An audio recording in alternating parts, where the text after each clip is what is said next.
नमस्कार साथियों, स्वागत है आपका इकोनॉमिक मास्टर यूट्यूब चैनल पर। साथियों, आज हम यूजीसी नेट की जो पुनर्परीक्षा हुई थी जून 2024 में 28/8/2024 को उसका प्रश्न पत्र देखेंगे। तो आइए शुरुआत करते हैं पहले प्रश्न के साथ। वस्तु की मांग फलन x के लिए क्यू डी बराबर फलन है P X P Y M, स्वयं मूल्य लोच, प्रति मूल्य लोच और मांग की आय लोच का कुल योग क्या होगा। तो साथियों, इसका सही उत्तर होगा ऑप्शन बी 0। साथियों, ये पॉज करके आप पढ़ सकते हैं कि ये किस प्रकार से होता है। स्वयं मूल्य लोच, प्रति मूल्य लोच और मांग की आय लोच का कुल योग 0 किस प्रकार से होता है, आप आराम से पॉज करके पढ़ लीजिए। याद रखना, स्वयं मूल्य लोच, प्रति मूल्य लोच और मांग की आय लोच का कुल योग कितना होता है, 0। अगला प्रश्न, सूची 1 को सूची 2 के साथ मिलान कीजिए। यात्रा लागत पद्धति, स्टर्न रिव्यू, ब्रंटलैंड आयोग की रिपोर्ट, प्रयोक्ता लागत। तो साथियों, यात्रा लागत पद्धति का संबंध किससे है, पर्यावरण मूल्य निर्धारण से, तो A4। स्टर्न रिव्यू का संबंध किससे है साथियों, जलवायु परिवर्तन से है, तो B3। ब्रंटलैंड आयोग की रिपोर्ट का संबंध किससे है, सतत विकास से यानी सस्टेनेबल डेवलपमेंट से, तो C1। प्रयोक्ता लागत का संबंध समाप्य संसाधन से है, तो D2। तो साथियों, सही उत्तर क्या होगा, सही उत्तर होगा ऑप्शन C। यात्रा लागत पद्धति, पर्यावरण मूल्य निर्धारण, स्टर्न रिव्यू, जलवायु परिवर्तन, ब्रंटलैंड आयोग की रिपोर्ट, सतत विकास, प्रयोक्ता लागत, समाप्य संसाधन। अगला प्रश्न, निम्नलिखित को सबसे पहले से शुरू करके सबसे बाद के सही कालक्रमानुसार लगाइए, यानी ऑर्डर लगाना है पहले से बाद का। कोष प्रमेय, होटलिंग सिद्धांत, नए संतुलन, क्योटो प्रोटोकॉल, IUCN की स्थापना। कोष प्रमेय कब आया था, 1960 में।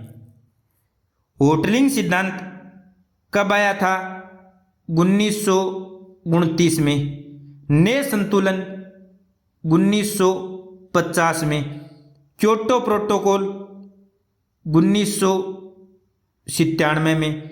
IUCN की स्थापना 1948 में। तो साथियों, सबसे पहले क्या आएगा, होटलिंग सिद्धांत B, तो D कट हो गया। उसके बाद क्या आएगा, उसके बाद में आएगा IUCN की स्थापना 1948 E, तो C कट हो गया। उसके बाद क्या आएगा, उसके बाद आएगा नए संतुलन 1950 C, B कट हो गया। सही उत्तर होगा ऑप्शन A। सबसे पहले आया था होटलिंग सिद्धांत 1929, उसके बाद IUCN की स्थापना 1948, फिर नए संतुलन 1950, कोष प्रमेय 1960, क्योटो प्रोटोकॉल 1997। अगला प्रश्न, सूची 1 का सूची 2 के साथ मिलान कीजिए। PQLI, HDI, CAD यानी विकास का सामर्थ्य उपागम, MPI बहुआयामी गरीबी सूचकांक। PQLI किसने दिया था, तो साथियों मॉरिस ने दिया था, तो सही उत्तर होगा A का 4। HDI सूचकांक किसने दिया था, महबूब अल हक ने, जो पाकिस्तान के थे, तो B2। सही उत्तर होगा ऑप्शन A। अब देखते हैं CAD यानी विकास का सामर्थ्य उपागम किसने दिया था, अमर्त्य सेन ने, C1। MPI किसने दिया था, अलकेयर और फास्टर ने, तो D3। तो A ऑप्शन राइट होगा। तो साथियों, PQLI इंडेक्स मॉरिस ने दिया था, HDI इंडेक्स महबूब उल हक ने दिया था, विकास का सामर्थ्य उपागम अमर्त्य सेन ने दिया था, बहुआयामी गरीबी सूचकांक अलकेयर और फास्टर ने दिया था। अगला प्रश्न, सूची 1 का सूची 2 के साथ मिलान कीजिए। रोचेल, कार्सन, केनेथ बोल्डिंग, जी हार्डिंग और पार्थदास गुप्ता। ये आगे सूची सेकंड दे रखी है। Economics of biodiversity, economics of coming spaceship earth, silent spring, tragedy of commons. तो साथियों, राचेल कार्सन का संबंध किससे है, साइलेंट स्प्रिंग से, A 3। केनेथ बोल्डिंग का संबंध किससे है? Economics of coming spaceship earth. B 2। G Harding का संबंध किससे है? Tragedy of commons. C 4। Partha Dasgupta का संबंध किससे है? Economic of biodiversity. तो डी 1। इसमें सही उत्तर क्या होगा? Option D. साथियों, Rachel Carson, silent spring, Kenneth Boulding, economic of coming spaceship earth, G Harding, tragedy of commons, Partha Dasgupta, economics of biodiversity. अगला प्रश्न दिया गया है कि y बराबर 1 + x बट्टे 1 - 2x, तो सही विकल्प का चयन कीजिए। तो साथियों, इसे हल करने पर क्या आएगा? हल करने पर आएगा b dy बट्टे dx बराबर 3 बट्टे 1 - 2x की होल स्क्वायर। तो साथियों, ये किस प्रकार से हल होगा? तो साथियों, ये इस फॉर्मूले से हल होगा। d/dx बराबर f बट्टे g बराबर gf dash minus F G dash बट्टे जी स्क्वायर। इसे आप आराम से हल कर लीजिए। तो सही उत्तर आएगा d/dx बराबर 3 बट्टे 1 - 2x की होल स्क्वायर। अगला प्रश्न, प्रेक्षणों के एक सेट का न्यूनतम मान 4.5 है और उनका रेंज 10.9 है। समांतर माध्य 15.6 पाया जाता है। निम्नलिखित में से कौन सा कथन सही है? समांतर माध्य गलत है किंतु माध्यिका सही है। समांतर माध्य सही है किंतु माध्यिका गलत है। समांतर माध्य और माध्यिका दोनों गलत हैं। समांतर माध्य और माध्यिका दोनों सही हैं। तो साथियों, इसमें सही उत्तर क्या होगा? Option C. साथियों, ये आप इस तरह से इसकी व्याख्या देख सकते हैं। न्यूनतम मान 4.5, रेंज 10.9, समांतर माध्य 19.9, माध्यिका 15.6, रेंज बराबर अधिकतम मान माइनस न्यूनतम मान, अधिकतम मान बराबर रेंज प्लस न्यूनतम मान, 10.9 + 4.5 बराबर 15.4। अधिकतम मान 15.4 है जबकि अंकगणितीय माध्य 19.9 दिया गया है, जो असंभव है। अंकगणितीय माध्य हमेशा न्यूनतम और अधिकतम मान के बीच होता है। माध्यिका 15.6 दी गई है जो अधिकतम मान से अधिक है। यह असंभव है क्योंकि माध्यिका अधिकतम मान से बड़ी नहीं हो सकती। तो साथियों, यदि आपको ये पता है कि अंकगणितीय माध्य हमेशा न्यूनतम व अधिकतम के बीच होता है तथा माध्यिका अधिकतम मान से बड़ी नहीं हो सकती, तो भी ये प्रश्न आप सही कर सकते हैं। अगला प्रश्न, मुद्रा के नॉमिनल स्टॉक में बढ़ोतरी का परिणाम किस रूप में होता है? तो साथियों, इसका सही उत्तर होगा ऑप्शन बी, संतुलन नॉमिनल ब्याज दर में कमी और संतुलन वास्तविक आय में वृद्धि। साथियों, मुद्रा के नॉमिनल स्टॉक में वृद्धि मुद्रा आपूर्ति वक्र को दाईं ओर खिसका देती है, जिससे नामात्र ब्याज दर कम हो जाती है। तो साथियों, नॉमिनल स्टॉक में वृद्धि से क्या हो जाती है? मुद्रा आपूर्ति वक्र दाईं ओर यानी इस तरफ खिसक जाता है, जिससे नामात्र ब्याज दर क्या हो जाती है? कम हो जाती है, क्योंकि अधिक धन उपलब्ध हो जाता है। कम ब्याज दर निवेश और व्यय को प्रोत्साहित करती है, जो कि अल्पावधि में वास्तविक आय यानी उत्पादन में वृद्धि को प्रोत्साहित करती है। अगला प्रश्न, मुद्रास्फीति समाज को कोई लाभ नहीं देती बल्कि वह अनेक वास्तविक लागतें लगा देती हैं। निम्नलिखित में से कौन सी मुद्रास्फीति की लागतें हैं? कम मुद्राधारित के साथ संबंध शून्य दर लागत, अधिक आवृत्ति में समायोजन कीमत के साथ मेन्यू लागत, सापेक्ष कीमतों की बढ़ी हुई परिवर्तनशीलता, कर संहिता के गैर सूचकांकन के कारण कर देयता में अनाशायित बदलाव, ऋणों से संबंधित संपत्ति का मनमाना पुनर्वितरण। तो साथियों, इनमें से मुद्रास्फीति की लागतें कौन सी हैं? तो कम मुद्राधारित के साथ संबंध शून्य दर लागत सही उत्तर होगा। अधिक आवृत्ति में समायोजन कीमत के साथ मेन्यू लागत सही होगा। सापेक्ष कीमतों की बढ़ी हुई परिवर्तनशीलता सही होगा। कर संहिता के गैर सूचकांकन के कारण कर देयता में अनाशायित बदलाव डी भी सही होगा। ऋणों से संबंध संपत्ति का मनमाना पुनर्वितरण ई भी सही होगा। तो सही ऑप्शन होगा ऑप्शन डी। साथियों, अगला प्रश्न, सूची 1 का सूची 2 के साथ मिलान कीजिए। एड वलोरम टेरिफ आत्मनिर्भर अर्थतंत्र, संयुक्त टैरिफ, विशिष्ट टैरिफ। तो साथियों इसमें सही उत्तर क्या होगा? Option B. Ad valorem tariff व्यापार की गई वस्तु के मूल्य का प्रतिशत होता है। आत्मनिर्भर अर्थतंत्र अन्य देशों के साथ कोई व्यापार नहीं होता है। संयुक्त टैरिफ एड वलोरम और विशिष्ट टैरिफ का संयोजन होता है। विशिष्ट टैरिफ प्रति इकाई नियत राशि होती है। अगला प्रश्न, सरकार के माध्यम से भारत के रक्षा उद्योग में प्रत्यक्ष विदेशी निवेश की अनुमन्य सीमा क्या है? तो साथियों सही उत्तर होगा ऑप्शन डी 100%। रक्षा उद्योग को निजी क्षेत्र की भागीदारी के लिए मई 2001 में खोला गया था तथा एफडीआई की सीमा 2020 में 74% कर दी गई थी, जो नए रक्षा औद्योगिक लाइसेंस आती है और सरकारी मार्ग से 100% तक बढ़ा दिया गया है। अगला प्रश्न, सूची 1 का सूची 2 के साथ मिलान करना है। सामान्य विषम विस्तारित परीक्षण, स्वतः सहसंबंध की सामान्य सूची, षटकालिकता का परीक्षण, विनिर्देशन त्रुटि की सामान्य सूची। साथियों इसमें सही उत्तर क्या होगा? सही उत्तर होगा सामान्य विस्तारिता परीक्षण व्हाइट ने दिया, स्वतः सहसंबंध की सामान्य सूची ब्रूस गॉडफ्रे ने दी, षटकालिकता का परीक्षण होसमैन ने दिया, विनिर्देशन त्रुटि की सामान्य सूची रामसे ने दी। तो सही ऑप्शन होगा ऑप्शन सी। सामान्य विस्तारिता परीक्षण व्हाइट, स्वतः सहसंबंध की सामान्य सूची ब्रूस गॉडफ्रे, षटकालिकता का परीक्षण होसमैन, विनिर्देशन त्रुटि की सामान्य सूची रामसे। अगला प्रश्न, निम्नलिखित में से 15वें वित्त आयोग द्वारा राज्यों को दिए गए अनुदान का सबसे बड़ा मद है? तो साथियों सही उत्तर होगा स्थानीय निकाय अनुदान यानी option C, local bodies grants. नीचे आप कमेंट में बताइए साथियों 16वें वित्त आयोग के अध्यक्ष कौन है?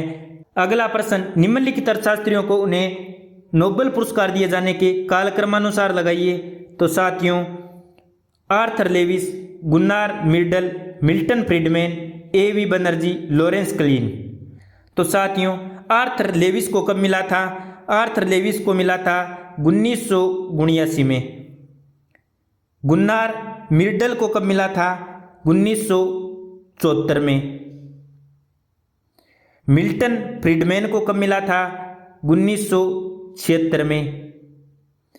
ए.वी. बनर्जी को कब मिला था? 2019 में। लॉरेंस क्लीन को कब मिला था? तो साथियों 1980 में। तो साथियों सबसे पहले क्या आएगा? गुन्नार मिर्डल बी, तो डी कट जाएगा। उसके बाद में आएगा मिल्टन फ्रीडमैन, तो सी कट हो जाएगा। उसके बाद कौन आएगा? उसके बाद आएगा आर्थर लेविस, उसके बाद आएगा लॉरेंस क्लीन, तो बी कट हो जाएगा, ए ऑप्शन राइट हो जाएगा। तो साथियों इनकी ये सूची है नोबेल पुरस्कार टाइमिंग की, आप पॉज करके आराम से याद कर लीजिए। साथियों मैंने आपको करंट अफेयर में बताया है। साथियों जो हाल ही में अर्थशास्त्र का नोबेल प्राइज मिला था वो किसे मिला था? नीचे कमेंट में अवश्य बताएं। अगला प्रश्न, नीचे लिखे कथनों पर विचार कीजिए। यदि कोई बाजार एक गौण प्रभाव या बाह्यता उत्पन्न करता है तो बाजार समाधान अकार्यक्षम है, यानी साइड इफेक्ट के बारे में पूछ रखा है। दूसरा, यदि कोई बाजार है तो बाजार में उत्पादित मात्रा उत्पादक और उपभोक्ता दोनों के अधिशेष को अधिकतम बनाती है। उपभोक्ता अधिशेष उपभोक्ता द्वारा मूल्य देने की इच्छा और विक्रेता की लागत का अंतर होता है। स्मिथ की एदर्शयात अवधारणा का अर्थ है कि बाजार का परिणाम समाज के सदस्यों के बीच समानता का निर्धारण करता है। प्रतिस्पर्धी बाजार का साथ पेरेटो कार्यक्षमता से है। यदि कोई बाजार एक गौण प्रभाव साइड इफेक्ट उत्पन्न करता है तो बाजार समाधान अकार्यक्षम है, सही होगा। यदि कोई बाजार है तो बाजार में उत्पादित मात्रा उत्पादक और उपभोक्ता दोनों के अधिशेष को अधिकतम बनाती है, बी भी सही है। उपभोक्ता अधिशेष उपभोक्ता द्वारा मूल्य देने की इच्छा तथा विक्रेता की लागत के अंतर पर होता है, सी गलत है। स्मिथ की एदर्शयात की अवधारणा का अर्थ है कि बाजार का परिणाम समाज के सदस्यों के बीच समानता का निर्माण करता है, डी भी गलत है। प्रतिस्पर्धी बाजार का साथ पेरेटो कार्यक्षम है, तो ई सही है। सही उत्तर होगा ऑप्शन ए बी ई। अगला प्रश्न, भारतीय रिजर्व बैंक के कार्य क्षेत्र के अंतर्गत क्या नहीं आता है? तो साथियों सही उत्तर होगा ऋण का बहु विस्तार। आरबीआई विदेशी मुद्रा भंडार का संरक्षक होता है, सही है। बैंक नोटों का निर्गमन करता है, सही है। उधार देने का अंतिम आश्रय या रिसोर्स है, सही है। ऋण का बहुविस्तार गलत है। तो साख सर्जन किसका काम है? आरबीआई का नहीं है, वाणिज्यिक बैंकों का है। नई जमा राशि के रूप में ऋण बनाने की प्रक्रिया क्या है? साख सर्जन। बैंक साख सर्जन के लिए बचतकर्ताओं से पैसा जमा करता है और उस पैसे को दूसरों को उधार देता है। आरबीआई के कौन से कार्य हैं? मुद्रा को जारी करना, सरकार का बैंकर या ऋण प्रबंधन करना, बैंकों का बैंक होना, बैंकिंग प्रणाली का विनियमन करना, विदेशी मुद्रा प्रबंधक होना, भुगतान और निपटान प्रणाली का नियामक और पर्यवेक्षक का कार्य आरबीआई करता है। अगला प्रश्न, सूची 1 व सूची 2 का मिलान कीजिए। नीति आयोग, आर एक्सेलरोड, जे स्टिग्लिटज, भारत की पहली पंचवर्षीय योजना, इनका मिलान करना है। जैसे को तेसा रणनीति से, कार्य दक्षता मजदूरी सिद्धांत से, के एन राज से, ज्ञान सहायता से। तो साथियों नीति आयोग क्या करता है? ज्ञान सहायता, तो ए 4। आर एक्सेलरोड का संबंध किससे है? जैसे को तेसा रणनीति, तो बी 1। तो साथियों सही उत्तर क्या होगा? ऑप्शन सी। जे स्टिग्लिटज का संबंध किससे है? कार्य दक्षता मजदूरी सिद्धांत से, तो सी 2। भारत की पहली पंचवर्षीय योजना 1951 से 56 का संबंध किससे है? के एन राज से, तो डी 3। सी ऑप्शन सही होगा एकदम। साथियों अगला प्रश्न, सूची 1 व सूची 2 का मिलान करना है। अंतरपणन, हेजिंग, सट्टेबाजी, विदेशी विनिमय जोखिम। साथियों अंतरपणन किसे कहते हैं? मुद्रा को मौद्रिक केंद्र से खरीदने से संबंधित है जहां यह सस्ती होती है, तो ए 3। हेजिंग में क्या आता है? साथियों विदेशी विनिमय जोखिम के परिहार से संबंधित है हेजिंग, तो बी 4। सट्टेबाजी, जब कोई निवेशक विदेशी विनिमय जोखिम को स्वीकार करता है और चाहता है तो सट्टेबाजी से संबंधित होता है, तो सी 1। विदेशी विनिमय जोखिम का संबंध किससे है? उस समय जब विदेशी मुद्रा बदलती है जिससे बहुधा स्पॉट दर परिवर्तित होती है, तो डी 2। इसमें सही उत्तर क्या होगा? ऑप्शन ए सही होगा। अंतरपणन मुद्रा को मौद्रिक केंद्र से खरीदने से संबंधित है। हेजिंग विदेशी विनिमय जोखिम के परिहार से संबंधित है। सट्टेबाजी निवेशक द्वारा विदेशी विनिमय जोखिम को स्वीकार करना होता है। विदेशी विनिमय जोखिम विदेशी मुद्रा बदलने से बहुधा स्पॉट रेट में परिवर्तन से संबंधित है। अगला प्रश्न, जब आयात को प्रशुल्क के बजाय कोटे से सीमित किया जाता है तो लागत कभी कभी किराए की मांग प्रक्रिया द्वारा बढ़ जाती है। ऑप्शन ए राइट होगा। साथियों जब आयात को कोटा द्वारा प्रतिबंधित किया जाता है तो आयातित वस्तुओं की आपूर्ति क्या होती है? सीमित। इससे उपलब्ध कोटे की मांग पैदा होती है। फर्मों या देशों को आयात का अधिकार हासिल करने की आवश्यकता होती है। सीमित उपलब्धता इन वस्तुओं को प्राप्त करने की लागत को क्या कर देती है? बढ़ा देती है, जिससे कीमतें या लागत बढ़ जाती हैं। अगला प्रश्न, आय निर्धारण के लीकेज इंजेक्शन उपागम में यदि अन्य बातें पूर्ववत रहें तो एक मुश्त कर में वृद्धि करने से क्या होता है? तो साथियों बचत प्लस कर रेखा बाईं ओर शिफ्ट हो जाती है। ऑप्शन सी राइट होगा। साथियों आय निर्धारण के लीकेज इंजेक्शन उपागम में यदि अन्य बातें पूर्ववत रहें यानी बदले ना, तो एक मुश्त कर में वृद्धि करने से बचत एवं कर रेखा का ऊपर की ओर बाईं ओर यानी इस तरफ स्थानांतरण होगा तथा कर वृद्धि से कर रेखा की ढलान कम होगी और बाकी प्रयोज्य आय रह जाती है, अर्थात y माइनस टी बराबर YD। अगला प्रश्न, सकल घरेलू उत्पाद या जीडीपी को निम्नानुसार परिभाषित किया जाता है। तो साथियों जीडीपी क्या होती है? C plus I plus G plus X minus M plus T minus S. तो साथियों इसमें क्या होगा? जीडीपी बराबर कुल घरेलू आय प्लस अप्रत्यक्ष कर प्लस मूल्य ह्रास ए। ये आप देख सकते हैं जीडीपी बराबर C plus I plus G plus X minus M plus T minus S. अगला प्रश्न, बाह्यताओं और पर्यावरणीय समस्याओं से संबंधित कोस थ्योरम की निम्नलिखित में से कौन सी पूर्व धारणा नहीं है? तो साथियों सही उत्तर होगा ऑप्शन बी, आय प्रभाव की उपस्थिति। कोस सिद्धांत या प्रमेय बाह्यता या पर्यावरण की समस्याओं के समाधान से जुड़ा है। यह सिद्धांत यह प्रतिपादित करता है कि बाजार यंत्रों के द्वारा बाह्यताओं को सुधारा जा सकता है, जबकि सामान्यतः यह प्रतिपादित किया जाता है कि बाह्यताओं की समस्या बाजार यंत्र के क्रियाशील को असफल बना देती है, क्योंकि बाह्यता उत्पादन के दौरान सर्जित वह लागत है जिसे वस्तु की मौद्रिक लागत की गणना में नहीं रखा जा सकता। कोस प्रमेय मानता है कि कोई लेन देन लागत नहीं है, संपत्ति के अधिकार स्पष्ट रूप से परिभाषित हैं और पार्टियों के पास पूरी जानकारी है। आय प्रभाव प्रमेय की एक मौलिक धारणा नहीं है। अगला प्रश्न, विषम विसारित विभिन्न कारणों से हो सकती है, निम्नलिखित में से कौन सा इसका कारण नहीं है? तो साथियों सही उत्तर है ऑप्शन बी। साथियों डेटा सेट में एक्स और वाई निर्देशांकों के अत्यंत कम या उच्च मान के कारण विषम विसारित हो सकती है। समय के साथ चरों में सहसंबंध से नहीं होती है। मॉडल के कार्यात्मक रूप का गलत विनिर्देशन से हो सकती है। चरों का गलत रूपांतरण होने से हो सकती है। तो ऑप्शन बी राइट होगा। अगला प्रश्न, सूची 1 व सूची 2 का मिलान कीजिए। अंतरजातीय चर count R square, Ljung Box statistic, least square dummy चर मॉडल। साथियों सूची सेकंड के साथ मिलान करना है। ऑटो कोरिलेशन गुणांक का महत्व, युगपत समीकरण, पैनल आंकड़ा प्रतिगमन, लॉजिट प्रतिगमन। तो सही मिलान क्या होगा? अंतरजात चर का संबंध है युगपत समीकरण से, तो A2। काउंट आर स्क्वायर का संबंध है लॉजिट प्रतिगमन से, B4। सही ऑप्शन होगा ऑप्शन डी। एल्जंगबॉक्स स्टैटिक्स का संबंध किससे है? ऑटो कोरिलेशन गुणांक से यानी 1 से। लीस्ट स्क्वायर डमी चर मॉडल का संबंध किससे है? पैनल आंकड़ा प्रतिगमन यानी 3 से। तो सही उत्तर होगा ऑप्शन डी। अगला प्रश्न, निम्नलिखित कथनों पर विचार कीजिए।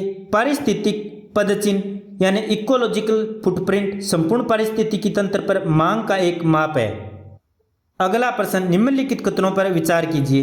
पारिस्थितिकी पदचिन्ह यानी इकोलॉजिकल फुटप्रिंट संपूर्ण पारिस्थितिकी तंत्र यानी इकोसिस्टम पर मांग का एक माप है। तो स्टेटमेंट 1 सही होगा। स्टेटमेंट नंबर 2, विकास के लिए ऊपर से नीचे का दृष्टिकोण सामूहिक भागीदारी पर जोर देता है। तो साथियों ये गलत है, सामूहिक भागीदारी पर जोर नहीं देता है। साथियों आप कमेंट में बताइए नीति आयोग की अप्रोच क्या है? टॉप से डाउन है या डाउन से टॉप है? तीसरा स्टेटमेंट, वर्ष 2016 तक सहस्त्राब्दी विकास लक्ष्यों को प्राप्त करने का अनुमान लगाया गया है। यह भी गलत है। आप बताइए MDGs को प्राप्त करने का अनुमान कब लगाया गया है? सतत विकास लक्ष्यों में 17 लक्ष्य शामिल हैं। ऑप्शन डी राइट होगा। तो सही उत्तर होगा ऑप्शन ए।